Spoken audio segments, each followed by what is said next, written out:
పిఠాపురం నియోజకవర్గం మాజీ ఎమ్మెల్యే వర్మ శ్రీ కుక్కుటేశ్వర స్వామివారి శివరాత్రి ఉత్సవాలు ఏర్పాట్లు ఎలా చేస్తున్నారని సందర్శించారు. వర్మ మాట్లాడుతూ తెలుగుదేశం ప్రభుత్వ హయాంలో మేమున్నప్పుడు ఎంతో ఘనంగా శివరాత్రి ఉత్సవాలు జరిగిందని, కూటమి ప్రభుత్వంలో ఇప్పుడు ఇంకా పకడ్బందీగా భక్తులు ఎటువంటి ఇబ్బందులు కలగకుండా స్వామివారి దర్శనం పుణ్యస్థానాలు చేయడానికి విచ్చేస్తున్న భక్తులకు ఎటువంటి అసౌకర్యాలు కలగకుండా చేయాలని తెలిపారు.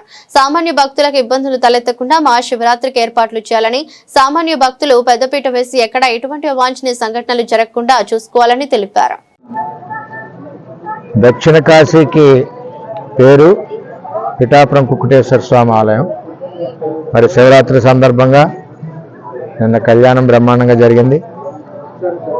అదేవిధంగా రేపు మహాశివరాత్రి, తర్వాత రథోత్సవం, తెప్పోత్సవం, శ్రీ పుష్పయాగం, ఇవన్నీ కూడా కార్యక్రమాలు సిస్టమేటిక్గా మరి జరుగుతూ ఉన్నాయి.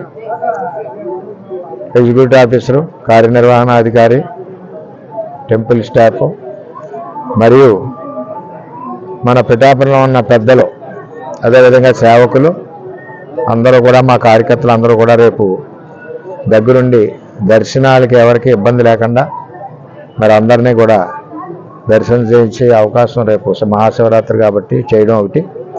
ఈవేళ ఇక్కడ ఈ కళ్యాణం జరిగిన స్థలం కానీ ఇది కానీ ఇది వరకు 6 ఫ్లోర్లు లాడ్జీ ఉండేది. ఇందులో రూమ్స్కి అది మనం తీసేసి అమ్మవారి గుడి, అయ్యవారి గుడి కూడా ప్రజలకు కనపడే విధంగా చేసాం.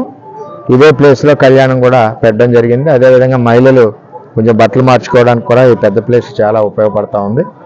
ఏదేమైనా మహాశివరాత్రి సందర్భంగా పిఠాపురం నియోజకవర్గ ప్రజలందరికీ కూడా కుక్కుటేశ్వరుడు అష్టైశ్వర్యాలు, ఆయురారోగ్యాలు ఇవ్వాలని చెప్పి కోరుకుంటూ ఈ కార్యక్రమాన్ని అందరూ కూడా కలిసి కట్టుగా కూటమిలో ఉన్న నాయకులు, కార్యకర్తలు అందరూ కూడా భక్తులకు ఎవరికి ఇబ్బంది లేకుండా సహాయ సహకారాలు అందిస్తామని చెప్పి తెలియజేస్తాం.